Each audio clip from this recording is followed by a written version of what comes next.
இன்றே டவுன்லோட் செய்து உங்கள் ஃபேவரட் ஷோக்களை என்ஜாய் பண்ணுங்க. விஷால், ராகவ், நீங்க ரெண்டு பேரும் அந்த சார் வீட்டுக்கு போனீங்களா? அவனெல்லாம் சார்னு கூப்பிடாத. என்னாச்சு ராகவ்? விஷால் ஏன் இவ்ளோ கோவமா இருக்கா? அதை ஏன் கேட்குற இசை? அந்த தண்டபாணி காசுக்காக தான் இவ்வளவும் பண்ண, உன்னால முடிஞ்சதை பார்த்துக்கோன்னு சொல்லிட்டான். அவன் சொன்னதை கேட்டு விஷாலுக்கு கோவம் வந்து அந்த ஆளு சட்டையை பிடிச்சி சண்டை போட ஆரம்பிச்சிட்டான். ஐயோ, என்ன விஷால் இது? ஏற்கனவே நமக்கு டைம் ரொம்ப கம்மியா இருக்கு. இப்ப எதுக்கு அவர்கிட்ட போய் நீ பிரச்சனை பண்ண? பின்ன என்ன இசை? அவன் பேசுறத கேட்க கேட்க கோத்துல எனக்கு என்ன பண்றதுன்னே தெரியல. அதான் நல்லா 4 அடி அடிக்கலான்னு பார்த்தேன். ராகவ் தான் என்ன கூட்டிட்டு வந்துட்டான். டேய் விடுடா இசை. சரி அவனை விடு. அந்த தண்டபாணி அவன் தான் தப்பு பண்ணான்னு சொன்னாலும் அதை நமக்கு சாதகமா எப்படி யூஸ் பண்ணலாம் தான் நம்ம யோசிக்கணும். கரெக்ட் ராகவ். அவரை நேர்மையா ஹேண்டில் பண்ணா நம்ம விஷயத்தை சாதிக்க முடியாது. என்ன பண்ணலாம்?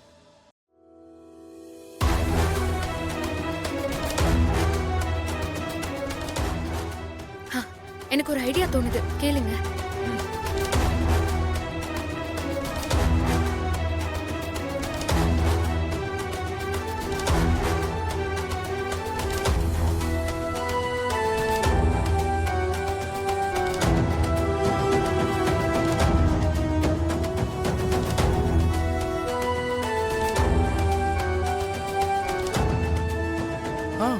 செம்ம ஐடியா இசை. உண்மையிலேயே சூப்பரான பிளான். அவனை மடக்க இது ஒண்ணுதான் வழி. இதை மட்டும் நம்ம கரெக்டா பண்ணிட்டா நம்ம வீடு அந்த ஃப்ராட் ஸ்ரீஜாவோட கைக்கு கண்டிப்பா போகாது. அப்புறம் ஏன் டிலே பண்ணிட்டு வா ராகவ், நம்ம போய் வேலையை பார்ப்போம். வரேன் இசை. வரேன் இசை.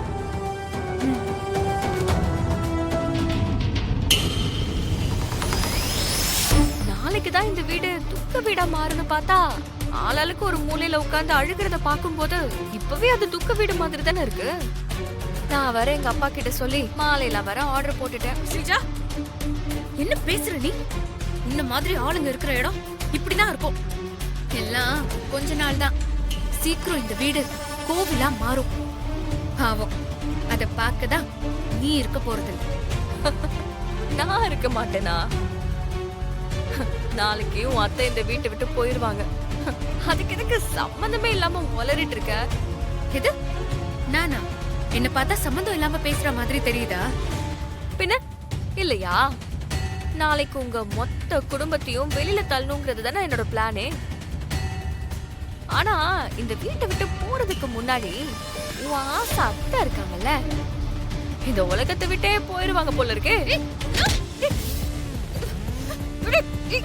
உன்னை கொல்லாம விட மாட்டேன்.